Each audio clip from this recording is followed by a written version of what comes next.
बिल्लाहि मिनश्शैतानिर्रजीम बिस्मिल्लाहिर्रहमानिर्रहीम। एजुपीडिया के प्लेटफॉर्म में आपको खुश आमदीद कहता हूँ।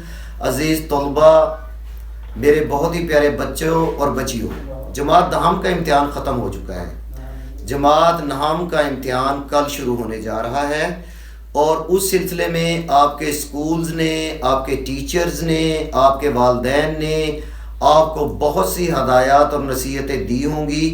मैंने भी ये मुनासिब जाना कि अपने इस एजुकेशनल प्लेटफॉर्म से आपके लिए कुछ हदायत पेश करूं। तो उन हदायत में वो तमाम बच्चे जो ये पेपर देने जा रहे हैं, जमात नहम के बच्चे और बच्चियां जो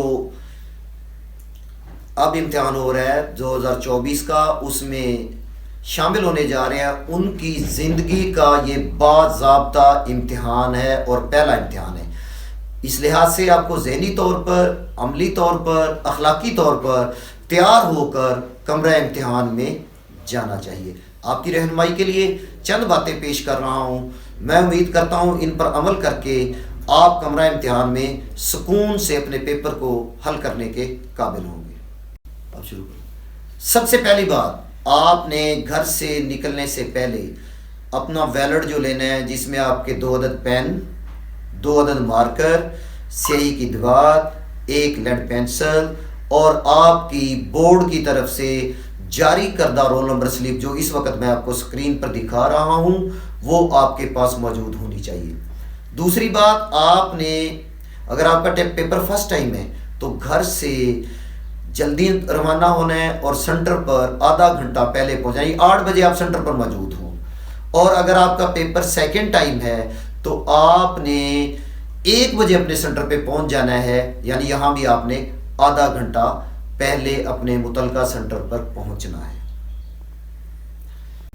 अब आप सेंटर पर मौजूद हैं। सेंटर पर पहुंचकर जो आपने सबसे पहला काम करना है, बाहर, सेंटर के बाहर, आपका सेंटर या तो हॉल में होगा या रूम्स में होगा, 2 तरह का ही वहाँ सिनेरियो होगा। तो उसके बाहर एक सीटिंग प्लान लगा हुआ होगा। उस सीटिंग प्लान में आपने अपना रोल नंबर ट्रेस करना है। वो रोल नंबर या तो रॉ में होगा या उसमें रूम लिखा हुआ होगा, और वो जो आपकी मुतलका जगह होगी, फिर अगला काम आपने ये करना है, उस पर जाकर बड़े सुकून से आपने तशरीफ़ रखनी है। वहाँ बैठें, अपने आप को पुरसुकून महसूस करें और हो सके नहीं बल्कि कर ली जाए। अल्लाह ताला से दुआ करें कि अल्लाह ताला आपका पेपर अच्छा करे। रब्बी ज़िदनी इल्मा पढ़ लें, रब्बी शरह ली पढ़ लें। दुआएं पढ़ना भी बहुत ज़रूरी है, ये मेरे और आपके दीन का हिस्सा है। आप सेंटर पर मौजूद हैं, आप अपनी सीट पर मौजूद हैं। निगरान अमला मुख्तलिफ हदायत आपको देगा, आपने उनको गौर से सुनना है। अगली बात, इसके बाद आप उसी सीट पर मौजूद होंगे। निगरान अमले का एक बंदा आकर आपको एक बुक देगा जिसको आंसर बुक कहा जाता है। उस आंसर बुक की कुछ हदायत आपने पहले सुनी होंगी। आपने टेस्ट दिए स्कूल्स में, घर में या किसी एकेडमी में, तो वहाँ आपने उसको यूज़ किया होगा। उन्हीं हदायत के मुताबिक, या रोल नंबर स्लिप पर भी ये हदायत मौजूद हैं, उनके मुताबिक अपना नाम, वल्दियत, रोल नंबर, दख्सत, पेपर, टाइम, ये सारा कुछ आपने पुर करना होगा। इसके बाद निगरान अमले में से एक आपका मेहरबान शफीक उस्ताद मोहतरम जो होगा, वो आपको एक क्वेश्चन पेपर देगा जिस पर सिर्फ़ और सिर्फ MCQs होंगे, और हर पेपर के MCQs का वक्त मुख्तलिफ है जो कि मैक्सिमम 20 मिनट तक है। उस क्वेश्चन पेपर को, MCQs को आपने पढ़ना है। अब आपने अपनी लेड पेंसिल उठानी है, पढ़ते हुए जो जवाब आपको दुरुस्त लग रहा है उस पर टिक करते चले जाएं।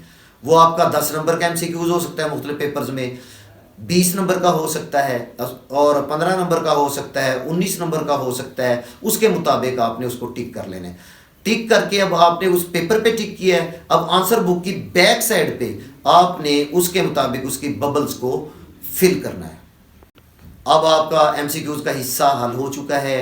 निगरान अमला आपसे MCQs का पेपर वापस लेगा और उसके साथ ही आपको इंशाइया हिस्से का पेपर थमा देगा। इंशाइया पेपर को सबसे पहले पढ़ना है और पढ़ने के बाद फिर दुआ भी पढ़ लें एक दफ़ा, ताकि रब्बी शरह ली लाज़मी पढ़ें, تاکہ کوئی چیز بھولے نہ، اور اپنے پیپر کو بڑے سکون سے آپ شروع کریں۔ شارٹ کویشچن کریں گے، question number 2، question number 3، question number 4، اب آپ کا لانگ کویشچن کا حصہ آ جائے گا، وہاں سے بھی آپ نے کم از کم 2 سوال کرنے ہیں پیپرز میں، ان کو آپ نے حل کرنا ہے۔ اب آپ کا پیپر حل ہو چکا ہے، پیپر کو بڑے سکون سے حل کرنا ہے، خوبصورت انداز میں حل کرنا ہے۔ اس سلسلے میں بھی میری اگلی ویڈیو آ رہی ہے، اس کو آپ دیکھتے رہیے گا تاکہ آپ کی رہنمائی اچھے طریقے سے ہو سکے۔ اب میرا بیٹا اور میری بیٹیوں، آپ نے اپنا پیپر مکمل کر لیا ہے، آپ تسلی کر لیں، شارٹ کویشچن آپ نے مکمل کر لیے، لانگ کویشچن مکمل کر لیے، آپ نے آخر پہ تھوڑا سا وقت لازمی بچانا ہے تاکہ آپ اس پیپر کو ایک دفعہ پڑھ سکیں، اس میں کوئی غلطی باقی نہ رہ جائے۔ اب آپ کا پیپر مکمل ہے، وہ اپنے نگران عملے میں سے کسی اپنے استاد محترم کے ہینڈ اوور کرنا ہے۔ اس کو ہینڈ اوور کرنے سے پہلے ایک دفعہ یہ میری نصیحت ہے آپ کو، آیت الکرسی پڑھ لیں تو اللہ کی حفاظت میں وہ آپ کا پیپر چلا جائے گا۔ اس طرح آپ کا آج کا پہلا پیپر، جس کے لیے آپ بڑی ٹینشن میں تھے، اللہ تعالیٰ کے فضل و کرم سے اور آپ کے اساتذہ کی مہربانی سے آج مکمل ہو گیا اس پیپر کو۔ میں امید کرتا ہوں یہ ویڈیو آپ کو پسند آئی ہوگی۔ اگر یہ ویڈیو پسند آئی ہے تو کمنٹس باکس میں تھینکس سو مچ لکھنا نہ بھولیے، اور آنے والی ویڈیو کے منتظر رہیے۔ انشاءاللہ میں آنے والی ویڈیو میں آپ کی اسی طرح رہنمائی کروں گا۔ بہت شکریہ، تھینک یو سو مچ۔